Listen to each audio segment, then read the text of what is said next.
Subscribe to the Light Sports and Ultralight Flyer web video magazine with hundreds and hundreds of videos now online, including airshow coverage, Rotax engine tech tips, Rotax 377, 447, 503, 532, and 582 engine rebuilding videos, each 2 hours in length, propeller maintenance, advisories and repairs, BRS parachute saves, Bing carb updates, and much, much more. Get a yearly subscription at www.ultralightflyer.com.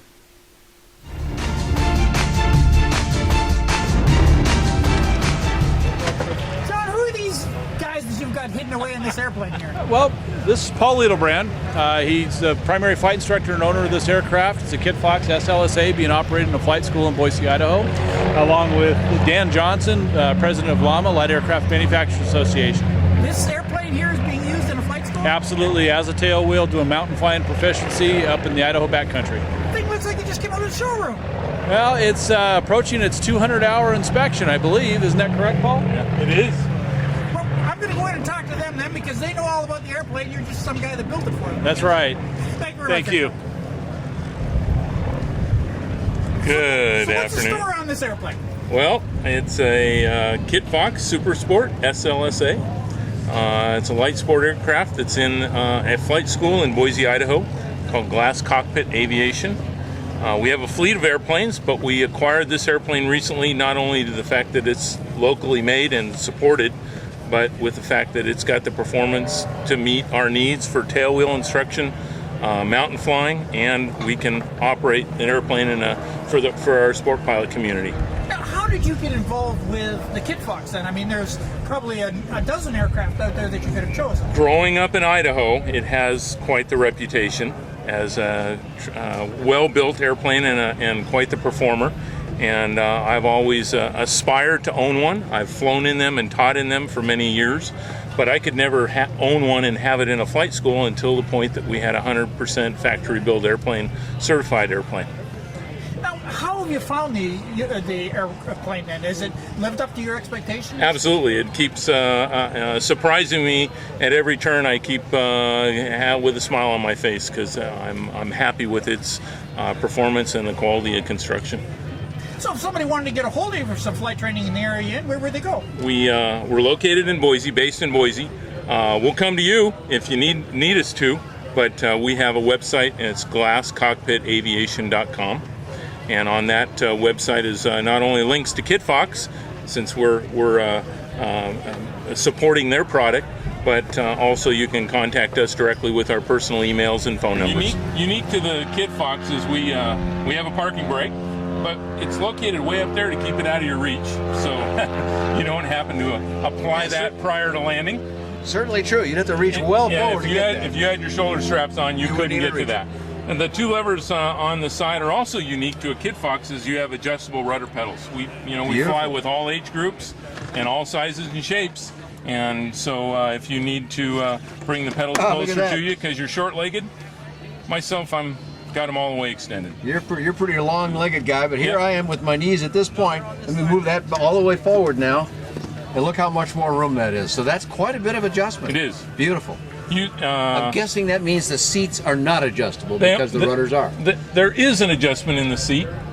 We changed the thickness of the foam. Okay. And the brand of the foam, whether you want memory foam or just a soft foam. So it's a kind of a thing that an owner does for himself and goes, or one of your students says, okay, well, I'm a little uncomfortable or I need some more support this way or that way, and you just change that. We have different seat cushions. Beautiful, beautiful. Yep. All right, and then we've got flaps right in the center here, which correct. is just sort of a short Johnson bar. And I assume we got a 2 position here? It is, that's correct. Right? Yep, so 2 position. You can hear the click very easily.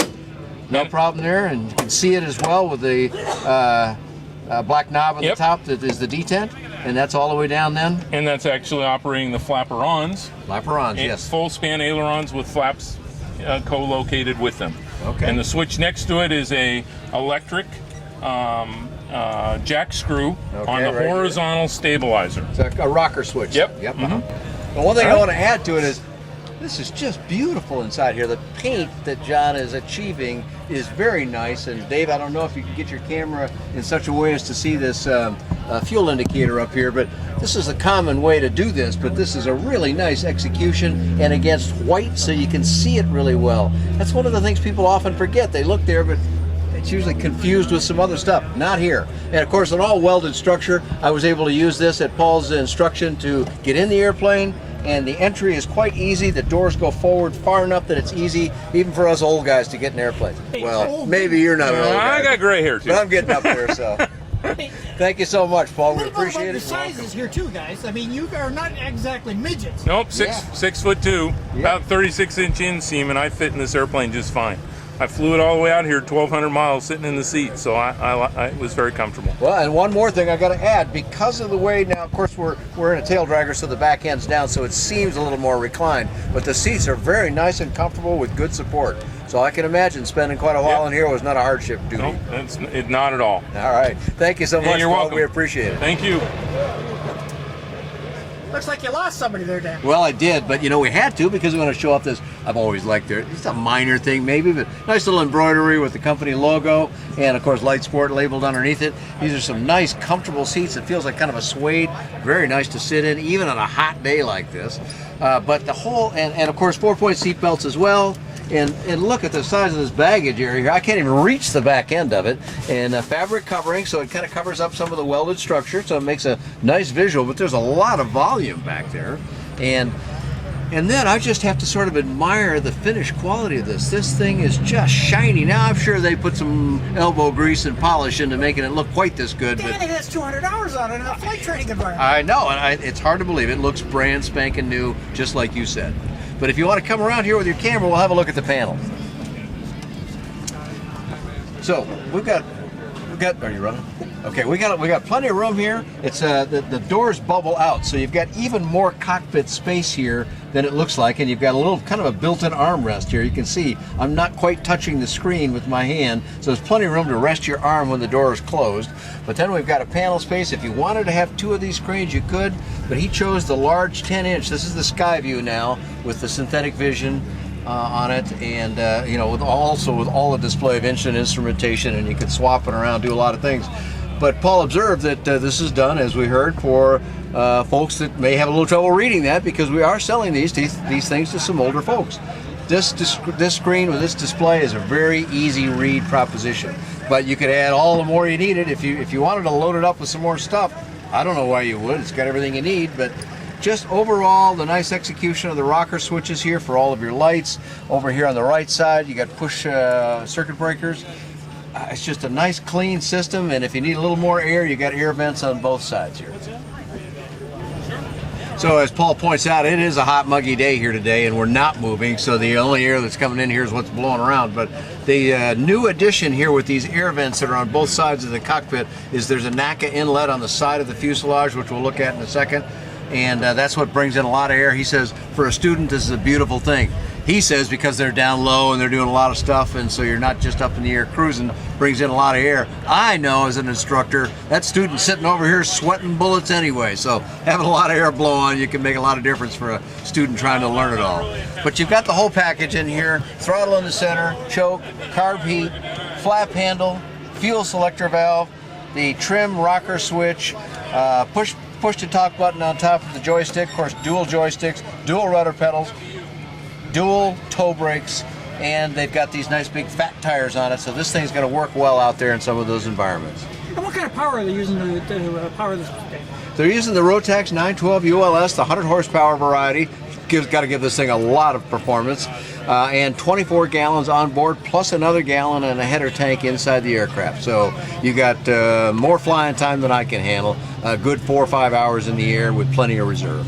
Now, how is this airplane being offered to the market, Dan? Is it strictly a light sport aircraft? Well, this one's being sold, and the reason why Paul was interested in this, as he mentioned, is that he needed a fully built airplane that he could use for commercial flight instruction, charge for it.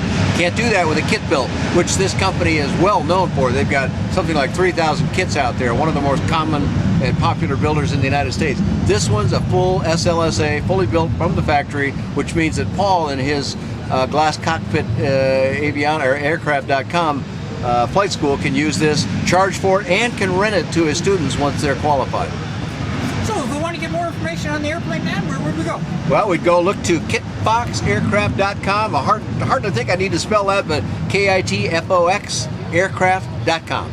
And you have a flight report on this one, Dave? I do. I've been able to fly this. I flew some of the early ones, and I flew some of the later ones as well. And that's available on bydanjohnson.com or bydanjohnson.com. Keeping life in a good-natured perspective is a common practice of pilots. Come on. Come on. Rancher Albert Kolk will tell you that, especially after the flying adventure he, his grandson Jordan, and two friends endured on a night flight back from Seattle, crossing the rugged Manashee Mountains in British Columbia. It was a beautiful night. We were, as we climbed to 9,500 feet, we could see a starlit sky, and we could see the peaks below us, the snowy peaks, and down lower there was some dark green, of course, of the trees and some light grays. You could distinguish that. You could distinguish the odd river and some water below, but that's about all. There was no moon, but very bright, clear night.